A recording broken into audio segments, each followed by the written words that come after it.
लेकिन हिंदुस्तान एक ऐसी धरती है, इसके ऊपर संत महात्मा परमात्मा इनकी पीरो फकीरों इतनी कृपा रही है, इसका कोई बाल भी बांका नहीं कर पाया था, ना कर पाएगा। और पहले से किसान इतनी आत्महत्या कर रहे थे, उसका क्या? गरीब किसान आपको कहीं दिखाई दिया आंदोलन में? क्या ये पैसा अगर नहीं लग रहा तो इतना आपने देखा, इतने महंगे ट्रैक्टर, इतने महंगी गाड़ियां और बाकी सब चीज़ें जो मैं बोलना नहीं चाहता, जो जनता को और आपको दिखाई देती हैं, वो बिना पैसे के तो हो नहीं सकती। वो सारा पैसा इकट्ठा करके अगर आपको गरीब किसान की इतनी चिंता है तो उसके ऊपर लगा तो देश में एक भी किसान जो है गरीब नहीं रहेगा। इसको तो सारा देश जानता है, आप भी जानते हैं, हम भी जानते हैं, बच्चा बच्चा जानता है। पहले तो जब ये बात हुई थी तो सबने सोचा था कि शायद कानून में कोई कमी होगी। अब तो लगता है कि इनकी नीयत में ही कमी है। सबका समर्थन था इनके साथ, जो धीरे धीरे ख़त्म होता गया, क्योंकि हर कोई देश के लिए है और इन ऐसे नेताओं के लिए नहीं है जो कि देश में उग्रता फैलाएं, विद्रोह फैलाएं और देश में जो है लोगों को भड़काएं और संपत्तियों को नुकसान पहुंचाएं, क्योंकि वो देशवादियों की है, उसमें कोई देशभक्ति तो है नहीं। तो इसलिए इनके साथ अब कोई किसी का समर्थन है नहीं। देश को बांटने के लिए ये काम किया जा रहा है कि जो पैसे का खेल है, जिसको कहा जाता है ना कि खेलो इंडिया, तो ये आप खेलो नेताओं, ठीक है ना, और पैसा लो, वो वाला खेल चल रहा है। एक कॉमनवेल्थ गेम थी जो होती है कि सम्मान के लिए खिलाड़ी अपनी जान लगाता है, ठीक है, राष्ट्र के लिए, झंडा फहराने के लिए। तो ये जो खेल हो रहे हैं ना, ये सब खेल आप भी, हम भी, पूरा देश और विदेश भी जान रहा है कि खेल हो रहा है नोटों के लिए। सर, आपने देखा होगा कि जिस तरह से विदेशी सेलिब्रिटी इसमें खुलकर राकेश टिकैत और विपक्ष का समर्थन कर रहे हैं कि ये लोग क्यों बैठे हैं, ये सरकार, केंद्र सरकार इनकी सुन क्यों नहीं रही है। तो क्या किसानों की आड़ में देश की छवि को खराब करने की साजिश है अंतर्राष्ट्रीय लेवल पर? पूरी तरह से, बिल्कुल। अगर किसी के अंदर थोड़ी सी भी समझ है, वो भी प्राइमरी में भी पढ़ रहा है, तो वो भी समझेगा देश की छवि खराब करने की बात, क्योंकि देश की छवि बढ़ाने वाली इसमें बात ही कौन सी है? वो सेलिब्रिटी जिनका देश से कोई लेना देना नहीं है, जिनके ट्वीट पे करोड़ों रुपए उनको मिलता है, मिला या नहीं मिला, लेकिन उनका इस देश के किसानों से और खेती से कोई, अपने देश की खेती से उनका कोई मतलब नहीं होता, उनको फुर्सत ही नहीं होती। वो हमारे देश के किसानों के लिए ट्वीट कर रहे हैं, एक ही टाइम में ट्वीट कर रहे हैं और कैसे कैसे स्टार ट्वीट कर रहे हैं। तो आप खुद ही समझ जाओ कि देश को, छवि को बिगाड़ने के लिए खेल हो रहा है ना ये।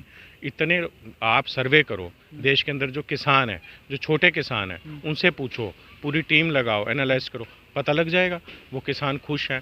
अगर देश की छवि खराब ना करनी होती, देश की छवि को बढ़ाना होता, तो जिस समय किसान गरीबी के कारण या कर्ज लेने के कारण आत्महत्या कर रहा था, उस समय ये सारे नेता इकट्ठे क्यों नहीं हुए कि भाई तेरी ज़िंदगी बचाने के लिए 1,50,000 का कर्जा जो तेरे सिर के ऊपर है वो हम देंगे।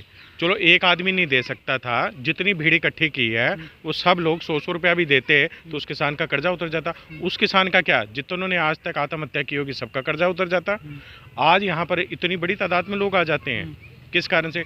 गरीब किसान के जीवन को सुधारने के लिए सरकार ने कानून बनाए हैं। और आप एक दल, 2 दल, 3 दल, जितने दल हैं सब इकट्ठे होकर सामने खड़े हो गए हैं। एक तरफ एक खड़ा है और सब तरफ सब, अरे उसमें कोई तो अच्छाई होगी, एक ही अच्छाई बता दो। वो अच्छाई इनको दिखती नहीं है, बुराई बुराई दिखती है, क्योंकि देखनी बुराई है, देश की छवि को खराब करना है। एक गरीब किसान अपनी खेती करने के लिए ट्रैक्टर किसी से लेता है, गांव का आपने माहौल देखा होगा, भाई बंदी में, रिश्तेदारी में, या कुछ पैसे दे करके किसान ट्रैक्टर लाता है अपना खेत जोतने के लिए। उसकी इतनी बेचारे की हिम्मत या कमाई नहीं हो पाती कि वो अपना ट्रैक्टर खरीद पाए। 15 लाख से ट्रैक्टर शुरू कर दो आप, और बड़ी से बड़ी 2.5 करोड़ तक की गाड़ियाँ दीवारों पे, बसों पे टक्कर मारी जा रही हैं, तो देश की छवि खराब करने के लिए नहीं, तिरंगे के सम्मान के लिए लाखों लोगों ने शहादत दे दी। विदेशों में भी हमारे ऐसे देशभक्त हुए हैं, संत हुए हैं, जिन्होंने अपनी कुर्बानियां दी इस तिरंगे के लिए, देश की शान के लिए।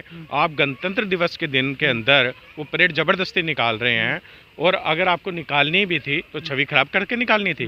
क्या क्या हुआ उस दिन सबने देखा, तो देश की छवि खराब करने की तो बात है। अगर कानून की बात है तो सरकार ने बार बार आपको बुलाया, न्योता दिया, आपका सम्मान किया, चैनल्स के ऊपर आप बात करो, उन्होंने कहा जो भी कमी होगी उसको हम दूर करेंगे, और कितना झुके, लेकिन आप किस जिद पे हट गए? कानून हटाओ। उन्होंने 1.5 साल के लिए लागू नहीं करेंगे ऐसा करके कर दिया, तो तब भी घर वापसी नहीं जा रहे। तो इसका तो वो काम हो गया ना कि कुछ करा करो। क्या करा करो? कुछ काम तो करते नहीं। तो बुने हुए सिले हुए कपड़े उधेड़ के दोबारा से सिला करो, बुना करो। जब चुनाव हुए थे तब जनता ने जवाब दिया। उसके बाद अब 4 साल करने के लिए कोई काम था नहीं, तो करना क्या था? देश की छवि को खराब करना था। अगर आपको कोई कमी है, कोई बात है तो वोट से जवाब दो ना। वोट तो जनता उसी पार्टी को देती, उसी नेता को देती, उसी प्रधानमंत्री को देती।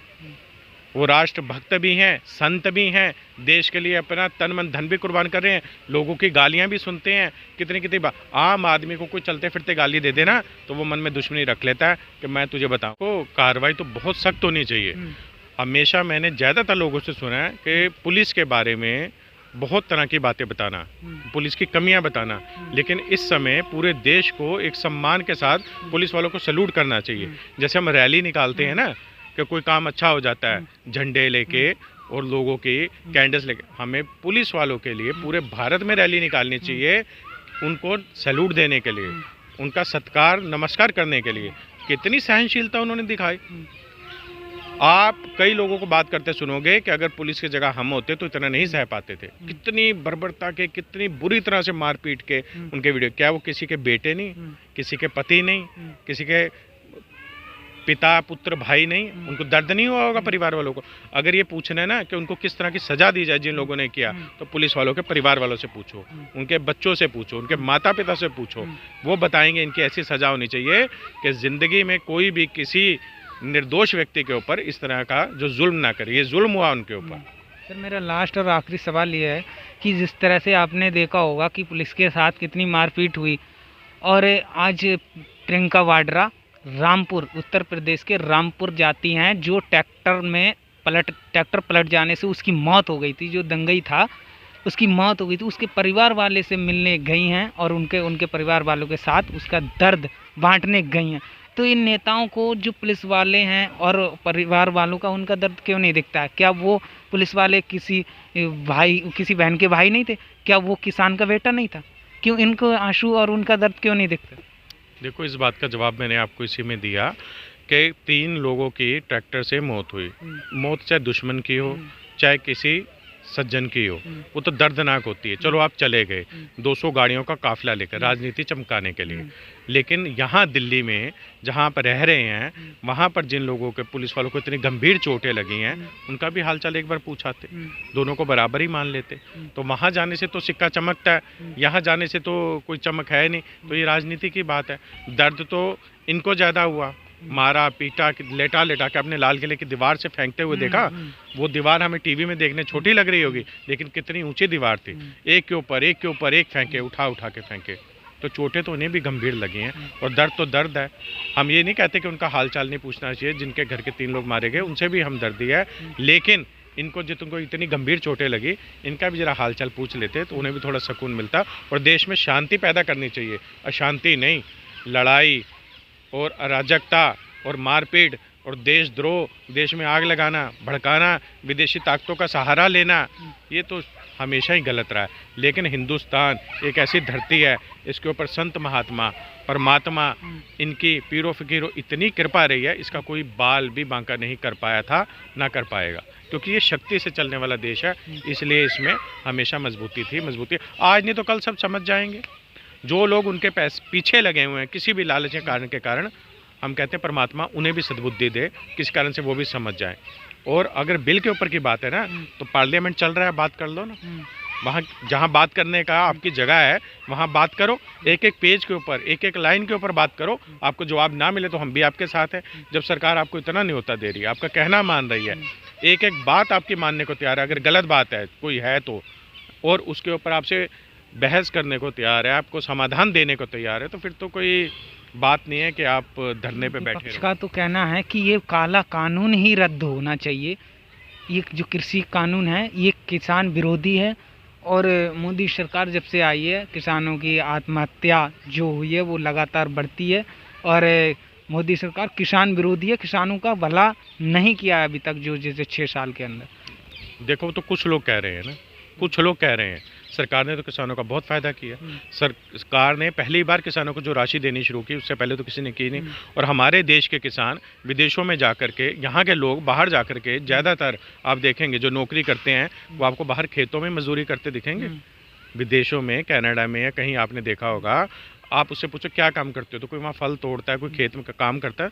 ये नीतियाँ जब बाहर के किसानों को अमीर कर रही हैं, हमारे देश के किसान वहाँ जाके नौकरी कर रहे हैं, तो ये जो नई नीति लागू होने लगी हमारे देश के किसानों को समृद्ध बनाने के लिए, कामयाब करने के लिए लागू होने लगी है।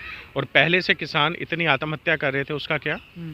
गरीब किसान आपको कहीं दिखाई दिया आंदोलन में? क्या ये पैसा अगर नहीं लग रहा तो इतना आपने देखा, इतने महंगे ट्रैक्टर, इतने महंगी गाड़ियाँ और बाकी सब चीज़ें जो मैं बोलना नहीं चाहता, जो जनता को और आपको दिखाई देती हैं, वो बिना पैसे के तो हो नहीं सकती। वो सारा पैसा इकट्ठा करके अगर आपको गरीब किसान की इतनी चिंता है तो उसके ऊपर लगा, तो देश में एक भी किसान जो है गरीब नहीं रहेगा।